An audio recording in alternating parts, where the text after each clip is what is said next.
Welcome to Strictly Speaking. My name is Joshua Reaves. I am the program director at University Theater at NC State, and tonight we have one of our guests here.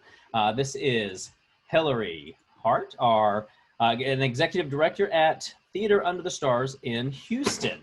So welcome, HILARY. Thank you for joining us. Thank you so much. I appreciate the invitation. Of course, thank you. So to start, HILARY, again, welcome. So tell us, what is an executive director for a theater? What do they do? The executive director is, I think, semantically linked to other titles throughout our industry, like managing director. In some organizations and formats, it's president, CEO. And so ostensibly my job is to oversee the business operations of our organization. So I have oversight over finance, HR, development, fundraising, marketing, all operations, facilities, everything front of house, security, things like that. So anything that is not artistically, programmatically related, that's what I do. Awesome. Wow. So it sounds like you're pretty much do it all, right? So I have help. Yeah. But who are the how does that work with the artistic side? I mean, theater and performance, we always see it, that front of house stuff. We see the actors, we see the performers, and we hear about the directors. So how do you interact with the artistic director or other members of the team? My job ultimately, the way at least I look at it, is to make them look good. My job is to make sure that they have everything that they need: tools, resources, time. I build the budgets to make sure that we can financially and from a human resource perspective support their vision for the organization. And it's actually, you hear horror stories sometimes about artistic directors and executive directors that don't always get along. And it is certainly a relationship that is important. It's important for you to have a healthy respect for what the other one does, because, I can't remember who said it, but there's some famous quote about where art and commerce meet is a very ugly place. And so, and there is, certainly I have been incredibly fortunate with my artistic director, Dan Connectus. He and I have an excellent relationship. We've known each other for several years, and apologize, that's my dog. Anyway, we have a great relationship, and it allows us to go into those uncomfortable spaces together where he says, this is what I'm envisioning for this show, for the arc of the season, for this education curriculum, whatever it is. And I have that moment where I say, that's beautiful and brilliant. We can't afford it. So how else would you like to go about envisioning your dream? And at the end of the day, it really is about that healthy respect, but it's also about understanding that your goals are the same. At the end of the day, our goal is the same, and that is to make sure that Theater Under the Stars is serving its community, the community that we reside in, and certainly making sure that we are doing that with integrity and artistic excellence at the forefront and through those lenses. So that's great. Thank you so much. Yeah. So you mentioned that quote where, or artistry and commerce meet can be an ugly place. Do you have any stories that might exemplify that statement? Sure. I have worked with an artistic director before who, through the season planning process, typically you get a list of shows that these are the shows I want to do. This is the order that I'd like to do them in, because again, it's telling a story over the course of time for our patron base. And you start plugging in all of the necessary numbers relative to artists and materials and marketing and fundraising and all of that. And with this particular program, we got to a point where I said, we can't afford to do this the way that you've envisioned it. So what do you think about this? And I think that's also important, is coming to the table with another option or options, not just saying no. My answer, I have never actually said no to an artistic director. I have sometimes said, not now, but we can do it later. But this particular artistic director said, well, if I can't do it the way I want to, I just don't want to do it at all. Gotcha. Okay. And I was just gonna say, so you just kind of say, okay, but so help me understand why, and you just dig a little deeper. So. Great, thank you. And so the artistic director you're working with, and in most setups, we see a board of directors that your position typically reports to. Is that correct for Theater Under the Stars? Yes. Depending on the organization that you work for, and Theater Under the Stars used to be this way, sometimes it's a singular report. So Theater Under the Stars used to be a president CEO structure, and every other position, including the artistic director, reported up through that. But when the previous leadership left back in 2017, the board decided to bifurcate the leadership. And so you have equal co-leaders, co-CEOs of the organization that both directly report to the board. And that too is an important relationship. It's in its own way, it's like that perfect three-legged stool that you need in order to make sure that the organization is successful, because your relationship to the board from a reporting is that they are the ones that can hire or fire you. They are the ones that help you set goals for the organization moving forward, relying on your expertise to be able to actually put forth the ideas, but knowing that they're going to be responsible for championing those ideas and that vision for the organization out in the community. And then to take it a step further, they're also going to be responsible for helping you fundraise. So they all have social circles and connections inside any given market, and sometimes outside of the market that you reside in, that become critical to long-term success for your organization. So it's important to have a very open working relationship with your board.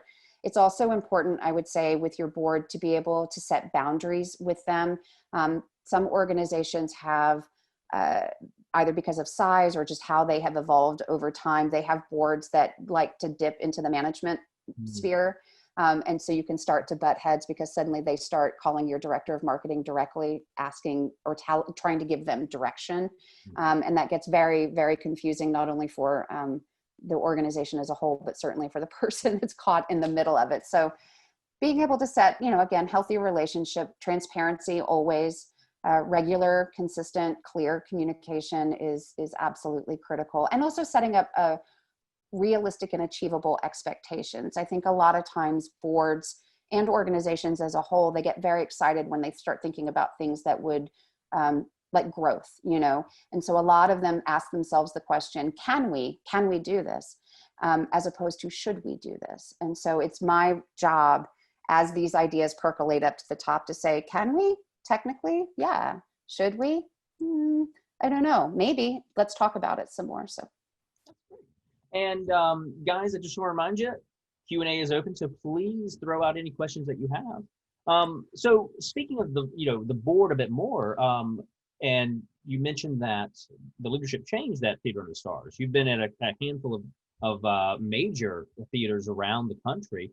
What was it like coming into Theater Under the Stars that has such a long history, and with a recent leadership change? What's it like moving into something like that? It's interesting. And I say that because Theater Under the Stars with Dan and I together, we are only the third leadership team in 52 years.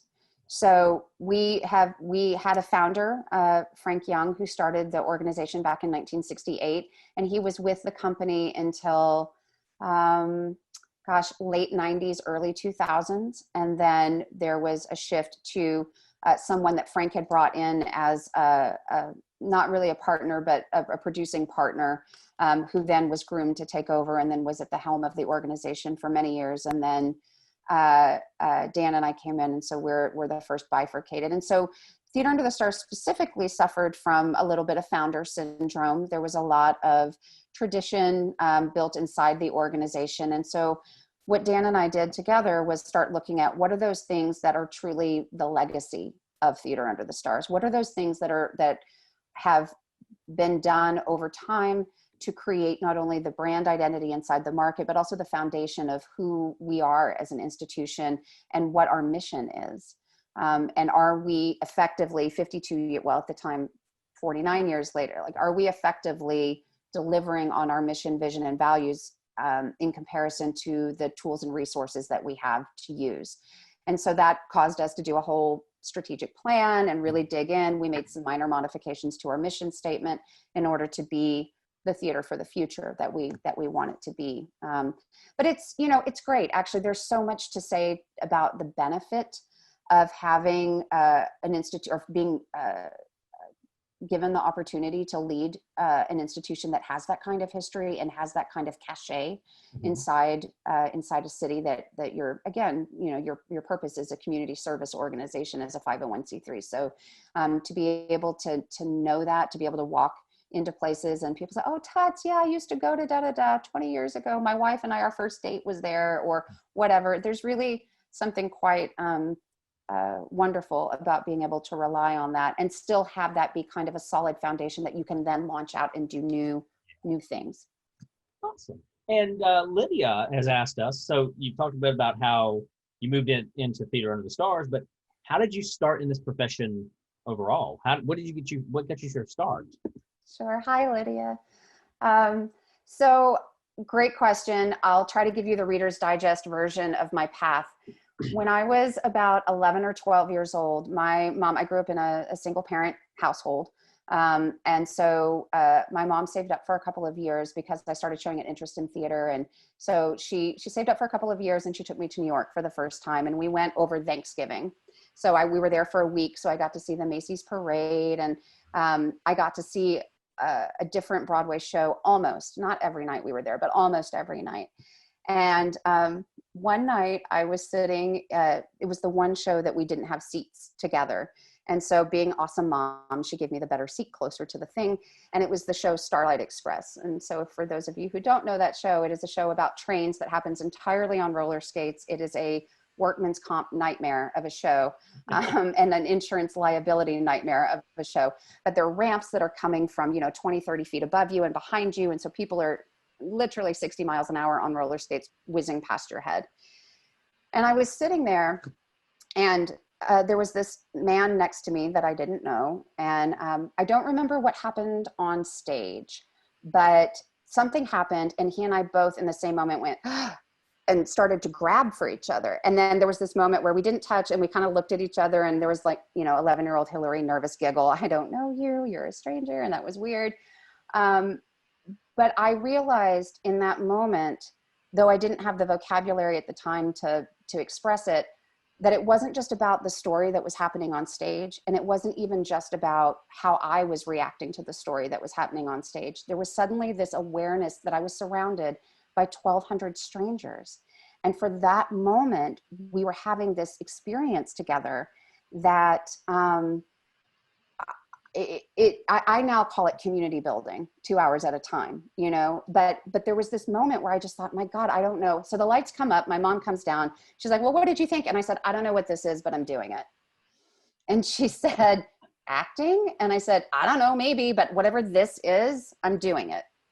And so that was kind of my thing. I mean, I just got really lucky that I had this burst of inspiration early in life. And so, yes, I did for a very brief stint, do a couple of things on stage in school, high school mostly.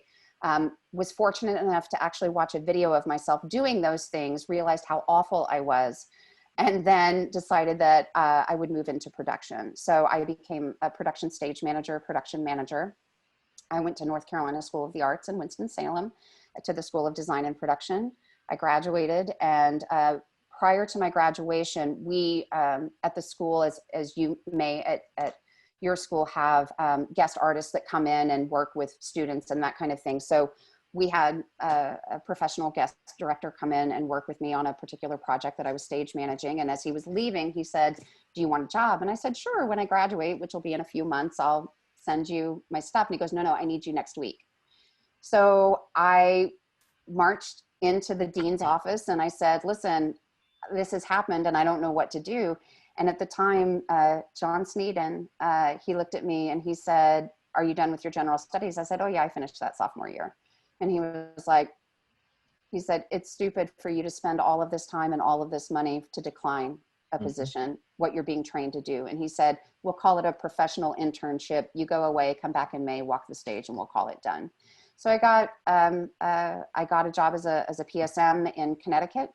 And then I bounced back and forth between New York and Connecticut. And then my personal priorities changed. And I decided that I needed to actually spend time with a man that I met that became my husband.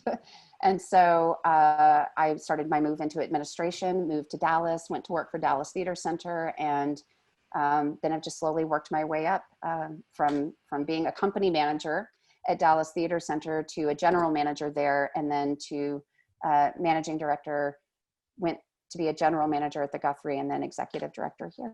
So sorry, that was very long-winded. I apologize. The Reader's Digest. Yeah. Yeah. So thank you. Let's see here. We've got the Q&As going. So we do have a question. What is your favorite part about your profession? The people. I know that sounds so cliche, but there is nothing like watching students see a show for the first time, some of whom may never have been in a theater before, reacting in real time. Sitting, and I always sit in the back of the house. I actually end up watching the audience more than I watch the show these days, but watching people have that shared experience, feeling that energy, it is palpable inside a house, and being able to be that person to help make that vision happen, being able to be that person to provide that opportunity. I think my whole career has been built on that moment in New York when I was 11 or 12 years old. It's been about, I want other people to feel what I just felt, because it is so important to who we are. Whether you ultimately take up a career in the arts or not, doesn't matter. To have that experience is, it is transformative. I mean, it's really not a joke to say that theater is transformative for so many people. Yeah, I would totally agree with that. And I believe that answered Joseph's question about how do you aim to create in others that same sense of community that inspired you to go into the profession. So yeah, thanks, Joseph, for the question. That's great. No, it is. Well, and I think it is. It's about finding those authentic relationships. And I think that's what's hard, right? You do have to meet people where they are. Some people want to come to the theater and all they want is to be entertained. And you know what? That's okay. Some people want to come to the theater and they want to be intellectually challenged, and that's okay too. But it's through the art form that we actually create those moments between audience members, between actors and audience. And I absolutely love it. I love finding creative ways. I mean, being a retired or recovering stage manager myself, my favorite thing is to sneak into the back of tech and just watch everybody kind of putting it together, because there's always that moment where you're like, oh no, that's not going to work. And so you try it a different way. And I think that's one of the great things about our industry, no matter what position you may hold in it, is that we're resilient. Like we butt heads in budgeting, we butt heads putting a show together, we butt heads with our patrons who don't particularly like the content of a show that we do. But through that process, we have a deeper understanding of each other. And I think that's the foundation, that's the seed that has to be planted. So well said. Speaking as being a retired stage manager yourself, Griffin, one of our former stage managers, asks, has your time as a stage manager influenced how you approach your role as an executive director? You bet. 100%. I don't think, I mean, don't get me wrong, I have plenty to learn and plenty of personal growth like ahead of me. But I don't think that I would be as successful as I have been to date if I did not have a very intimate understanding of what the other side is. Those moments where you're butting heads between art and commerce, for me to have the understanding of what it all takes, for me to understand what an actor goes through in a rehearsal room, to say nothing of what they go through in an audition room or on stage, to know the paces that they put their body through, to know that passion that drives them. Same thing with directors, choreographers, designers, to have a healthy understanding and respect for that aspect of it makes it so much easier for me to have conversations with them. One, because there's already a shorthand. I know what they're saying when they're talking to me. I don't have to say, what do you mean about, I'm going to make this up, but like, you know, blah, blah, blah, rear projection screen. Right. Yeah, I don't have to stop and think about it. Instead, I can immediately go to so your ultimate goal is this. Okay, we can't get there this way because we can't afford it, or we don't have enough manpower, or whatever, pick a problem, right? But we can still get that exact same thing if we go about it this way, or is it possible that we could do this piece of this and this piece of this and still get to the same thing? And I think that shorthand has been immensely helpful to me throughout my career. I mean, I literally jumped. I went from production to company management, where I was answering phone calls at 3 o'clock in the morning for, actors and designers that had locked themselves out of their apartments, all the way to booking travel, to then getting into general management and contract negotiation and all that, and budgeting and all that entails, to now overseeing operations for an entire organization. And so, yeah, totally. Stage management has been invaluable. And I still have, really funny color coding things that I do when I keep notes, and people just look at me. And I still use, when I handwrite, I draft. I took drafting in school. And so all of my handwritten is all caps draft letters, and people are like, what is wrong with you? I'm like, I don't know. I guess I have a hard time letting go of some things. So. Thank you. So Kyle asks, has there ever been a time where you questioned your career choice or contemplating pursuing another career? You bet. Sure. Typically those contemplations came in tandem with a personal priority of mine changing, in the same way that I got married and decided that, I call my husband my civilian, because, at the time I was working, 5 to 1 o'clock in the morning, and he was a 9 to 5-er. And so I never saw him, and so my personal priority changed, in that I wanted to be able to spend more time. And so I moved from production to administration. But there was also a time, not that many years ago, where I thought, I think I want to go get my JD and become an entertainment attorney. I really enjoy contract negotiation. I really enjoy, writing that kind of language and negotiating that. And so maybe I'll do that. And then I had a baby, so that went away. But yeah, sure. And then you've got your long-term, right? Like your way out long-term, that it changes, depending on where you are, but your retirement plan, and what are you going to do? And are you going to do this? Are they going to find me dead at my desk? I don't know, maybe, but it's, yeah, I've definitely thought about different things. If I didn't do anything related to the arts, I really do think I would run some sort of like B&B horse farm in the south of France. Like that's kind of my, that's my retirement plan anyway. Well, I mean, it sounds like you're having a great time. So I don't know if, that's a real concern to lose you, from the arts. Can you tell us, what is a typical day for you? And let's approach this from a pre-COVID day. What do you do? The majority of my day is spent, right, truthfully, pre-COVID and truthfully post-COVID. It's just the medium that has changed. Instead of it being person to person or over lunch or coffee, it's screen. Mm-hmm. And so, but the majority of my day is spent in meetings. Meeting with my various senior leadership team members to make sure that they have the tools and resources that they need to move forward with execution of vision. Meeting with board members to continue to make sure that they feel engaged and up to date, that they, in some cases, have marching orders of like, I need you to go talk to your friend at XYZ Foundation because I'm about to submit, for a grant and I need someone on the inside looking out for us, to picking up the phone and making phone calls to fundraise, to we as an institution have employed the NPS, the Net Promoter Score system. So we send out surveys on a regular basis to our patron donor database, asking very generic question of, how likely are you to recommend TUTS? Why or why not? We give them an option to say more if they want to, but a lot of times we'll get some very insightful comments back from our patrons and from our community. And so we'll, I pick up the phone and I call them and I say, hey, I just want to say thank you, one, for taking time to take the survey. And you said something that I found really provocative. And do you have time to talk to me about it, or can I schedule time with you?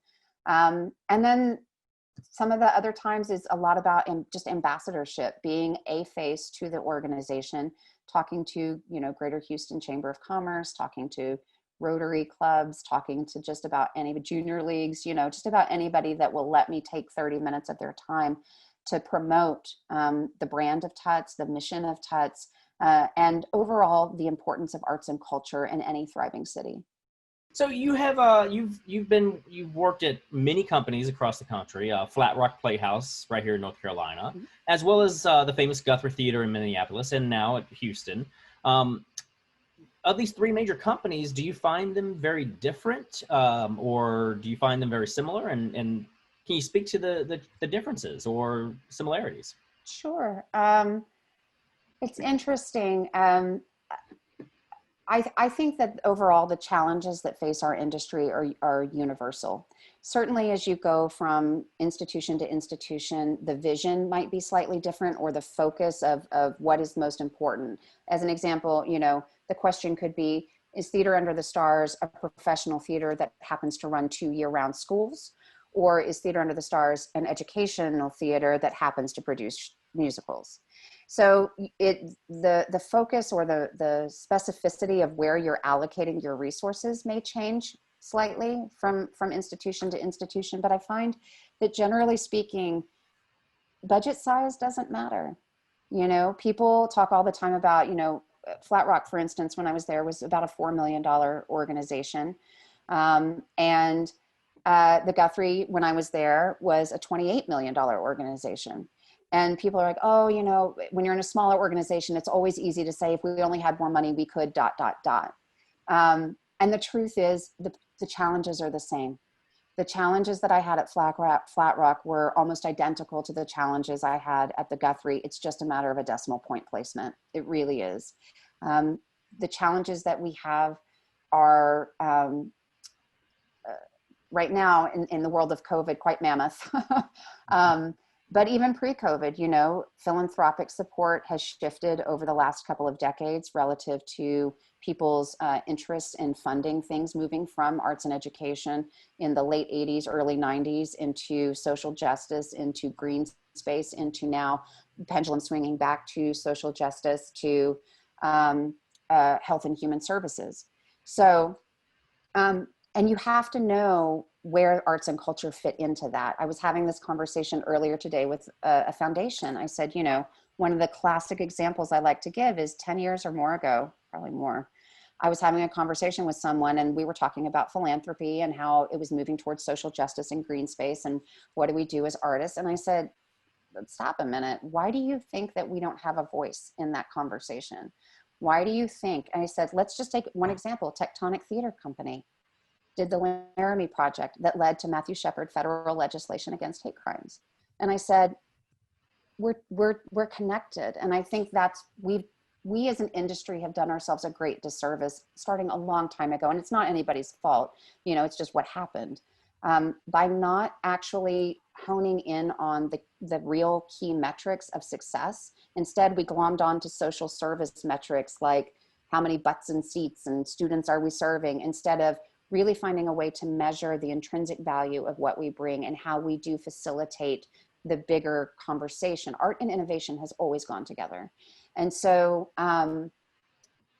so we have to change that narrative. We have to change that so that we are able to have those conversations, so that we can say, yes, funding is a challenge, but P.S. by the way, Theater Under the Stars, by way of example, has an arts and medicine program that we started 2 years ago with a children's hospital here in Houston, where we go into the hospital, we work with chronically and terminally ill children inside the hospital, we work with their families, and this year we're launching the third aspect of that, which is resiliency training for doctors and nurses.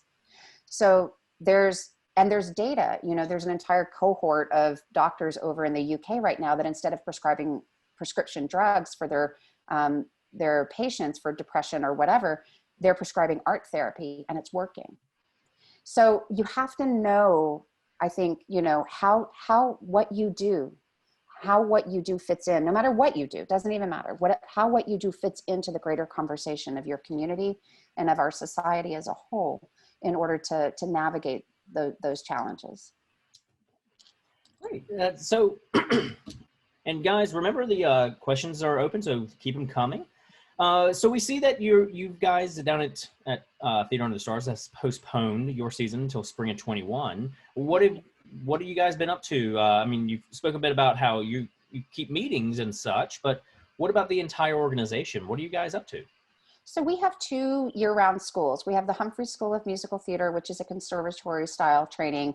It actually has 2 tracks. It's got a track called the Academy, which is for typically our older students, the ones that have already started to show a real interest or an inclination towards pursuing arts, performing arts in college, if not ultimately as a career. And then we have open enrollment, which is truthfully for kids like mine who like to sing but probably shouldn't. Making sure he's not behind me. Anyway, and then we have the River, which is a school that uses musical theater and visual art to teach neurodiverse students. So we have students that have any range of either physical or neurological challenges that they've either been born with or have incurred through the course of their life. And so we use art to give them not only art access and art education, but also it's that life skill teaching, those soft skill teaching that our art form is so great at doing. So we have all of that. Then we have a community engagement wing of our organization that is also year round. We are one of the cohorts of the Public Works. I don't know if you, the Public Theater several years ago launched a program called Public Works, where you partner with other nonprofits or constituent groups inside your community, and you ultimately, through working with them, through meeting them in their community, you create storytelling around them, and it culminates usually in a fully produced show at the end of the process. And so we're doing all of that. We're also budgeting, we're on a 3-year budgeting cycle now. So we have the FY21 budget, which is started September 1, FY22 and FY23 that are all in process and moving on a pretty regular basis, especially in response to our market and what's happening with COVID. And so in terms of being the executive director and having so much oversight of human resources, development, budgeting, things like that, what are some things that you could tell, aspiring students who may want to go into this field? Because, it's not just about learning about the arts, like how, what other classes, what other experiences should they be looking for? Well, anybody who's interested in going into the arts, whether it's as an artist or as an administrator, take an accounting class. I cannot recommend it enough.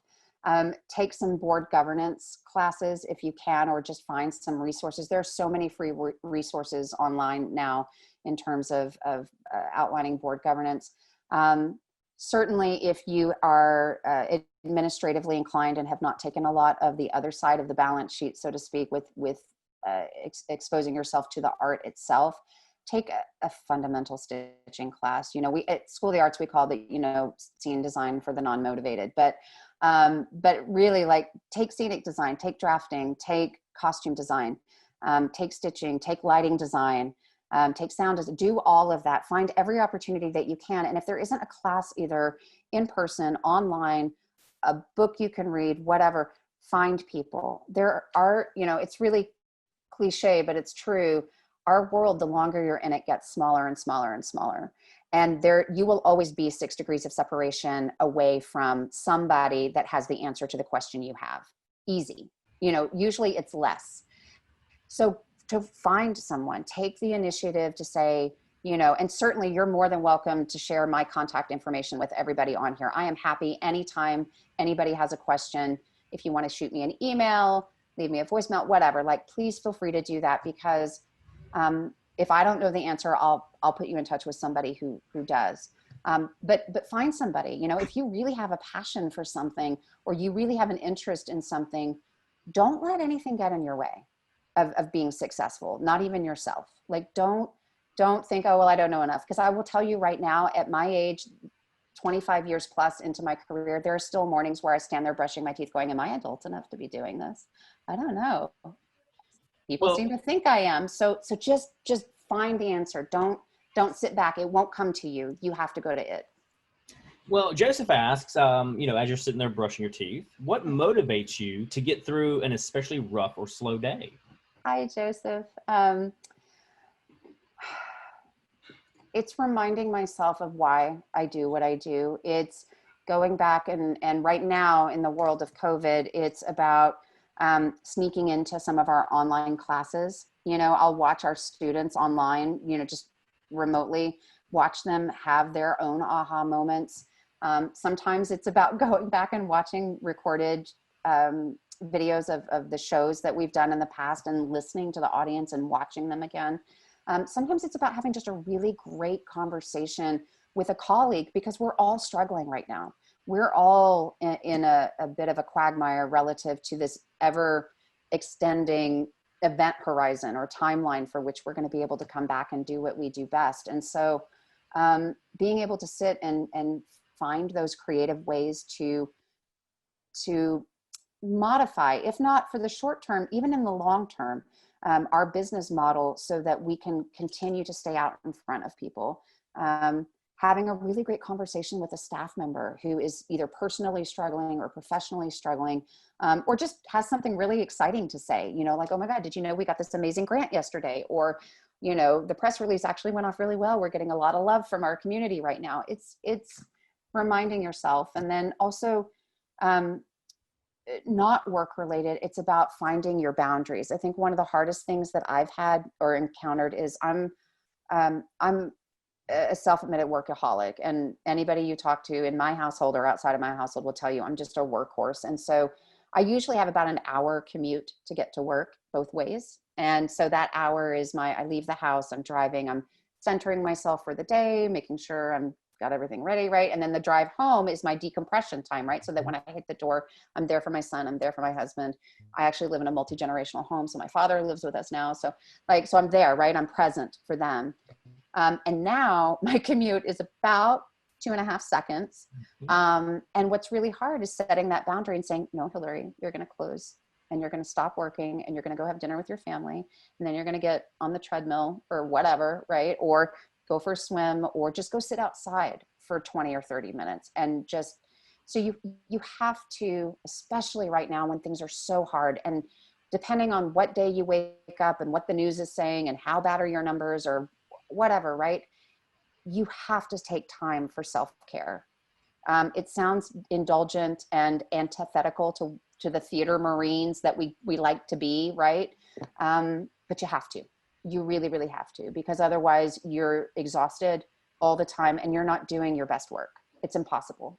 Yes, no, I agree. And I can't tell you how much I miss my 40-minute commute back and forth, because it's and who knew that would happen? Not right? me. I mean, wow. And like I was telling you beforehand, I lived in Houston for a year, and even though we lived like, I don't know, we were right down the road from my workplace, but it took me about an hour to get there, just because of Houston.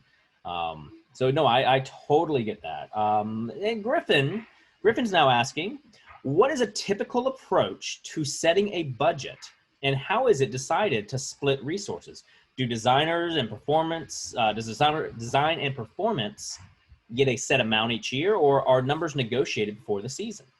They're negotiated. Thanks, Griffin. That's a great question, and one I wasn't expecting. Most people don't really care about the numbers because it's not, you know, my side of the business is not the sexy side.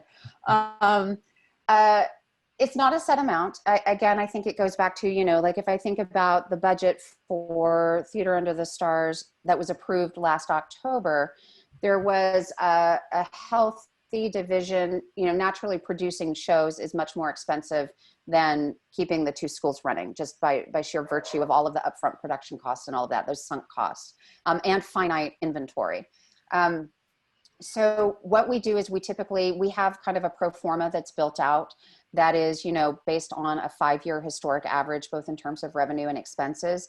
And each subsequent year, we just automatically build in a 3 to 5% increase in fixed costs, and what we consider is going to be, you know, salary increases. The shows are budgeted very specifically relative to actually sitting down and reading the script and figuring out what all does that look like, and trying to, at the point at which we hire a director, massage those numbers so that we have we have the resources to adequately represent the vision that's not only coming from the paper but also from the director. And so we go through that process. Dan, our artistic director, typically will provide at a certain point in the year a list of about 10 to 12 shows that he's really interested. He does them in priority order and also in sequential order in where they would fit inside a season.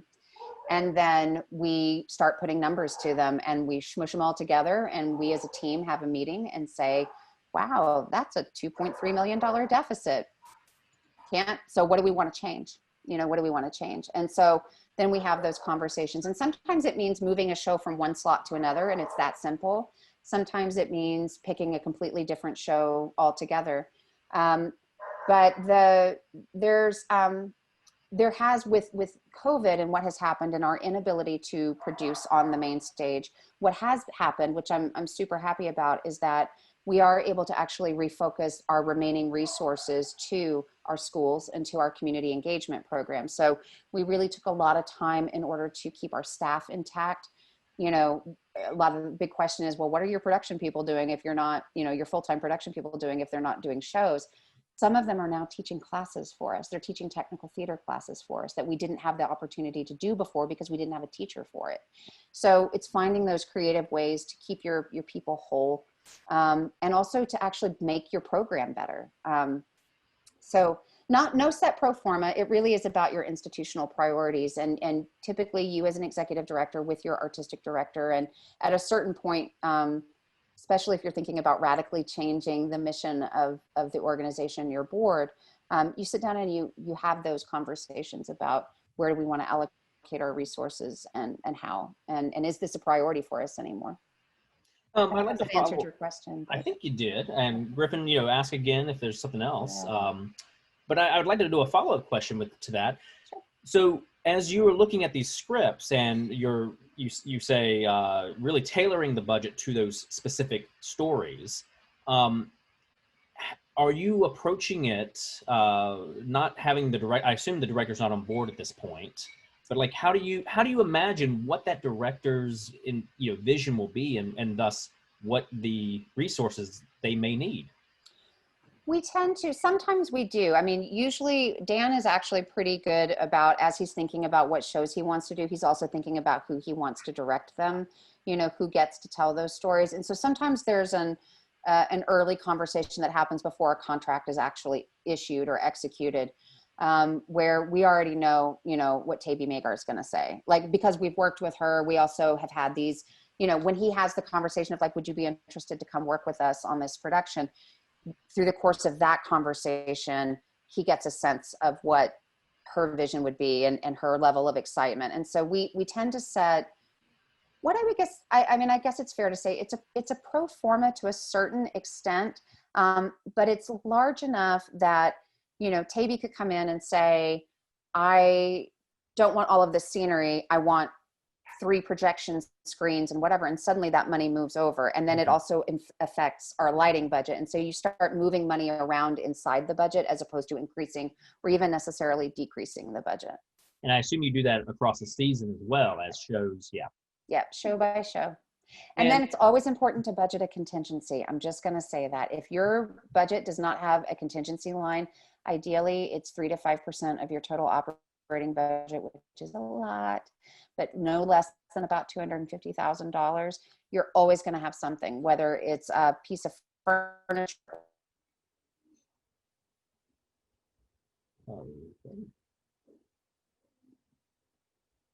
Hillary, we may have lost you or lost me. Anybody in the Q&A might be able to let us know? Are you still hearing me? Okay. There we are. Hey. Yeah. I'm sorry. It's about to start raining here. So of course, internet is going to be a little obnoxious. Well, that's okay. We got a few more minutes. Yeah, go ahead. I think we lost you at anyway. Yeah. You lost me at what? Don't you love Zoom? Yeah, no, it sounded like you, I heard at least, the contingency, you know, having a 3 to 5%, you know, always have that contingency in the budget. Oh, yeah.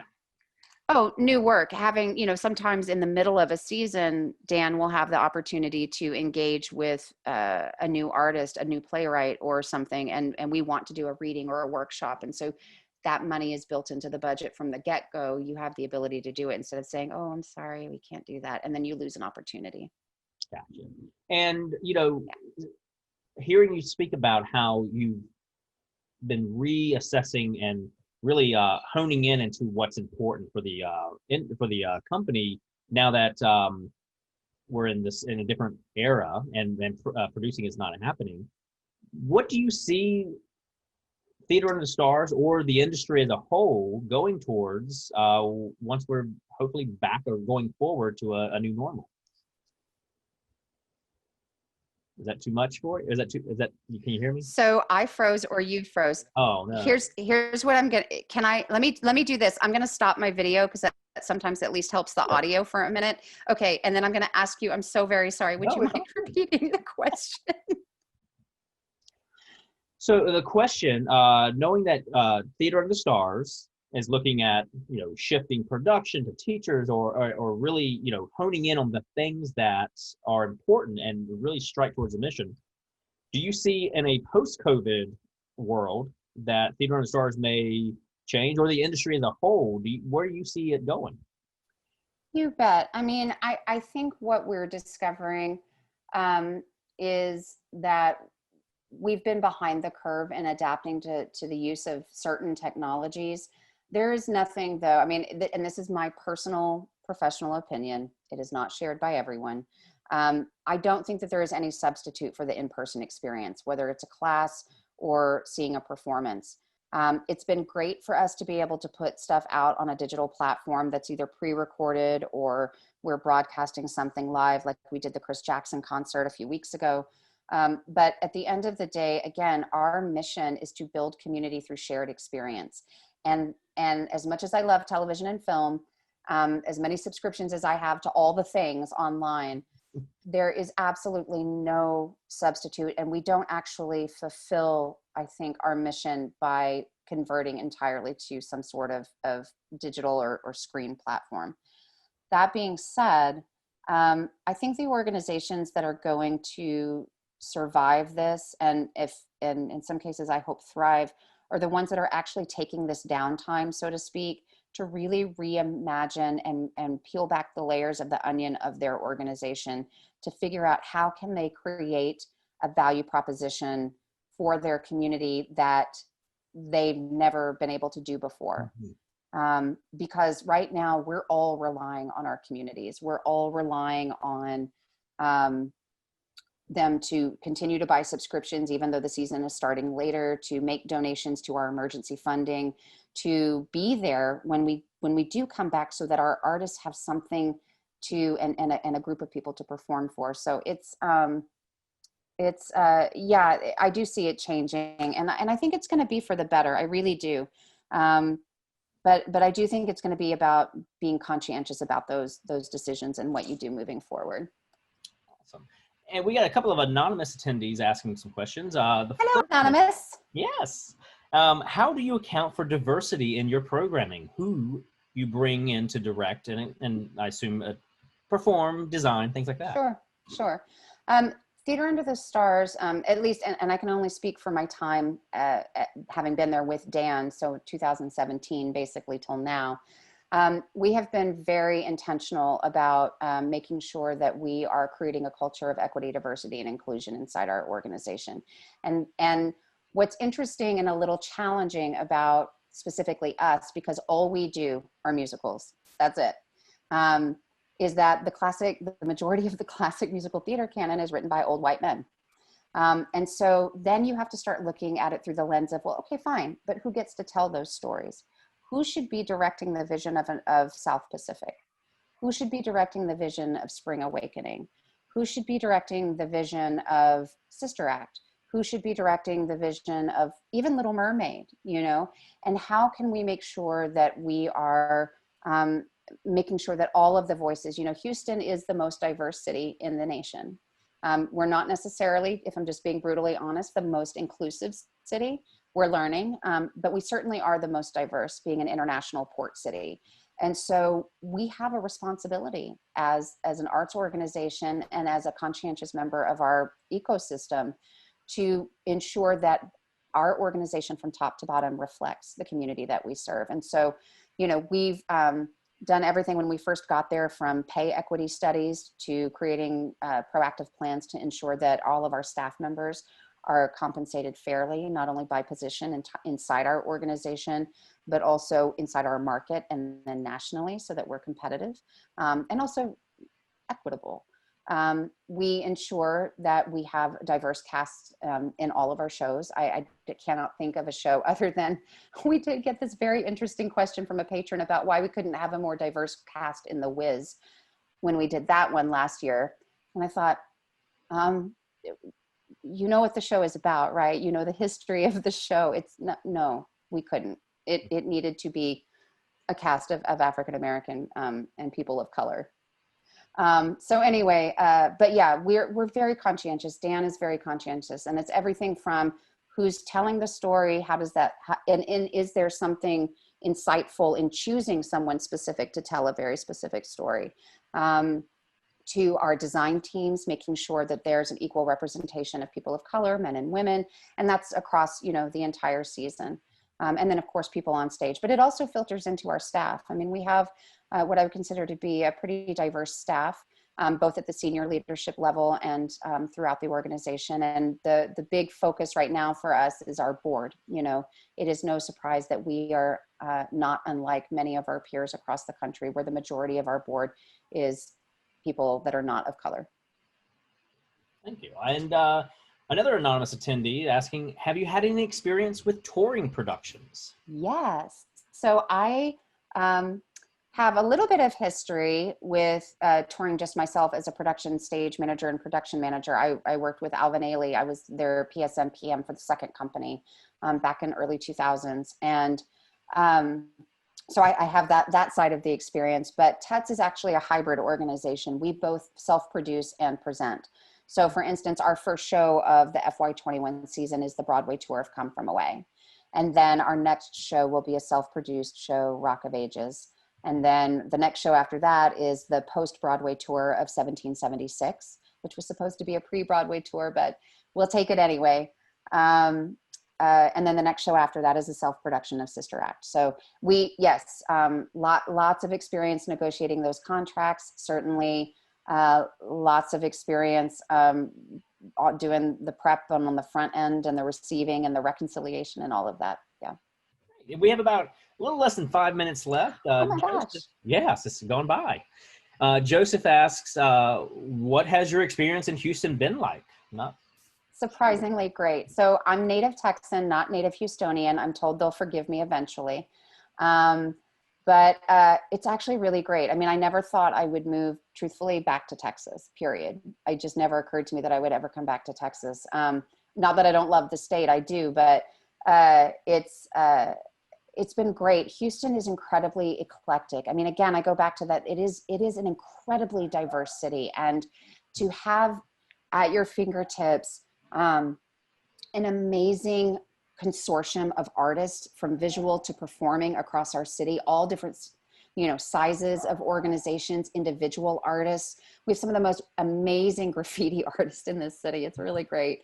But it's been really welcoming. And I will say that Houston is the biggest small town I've ever lived in. You can't go anywhere that you don't know somebody, or somebody that you're walking with knows at least 6 people. But there's a grit to Houston that is super cool, especially from a philanthropic perspective.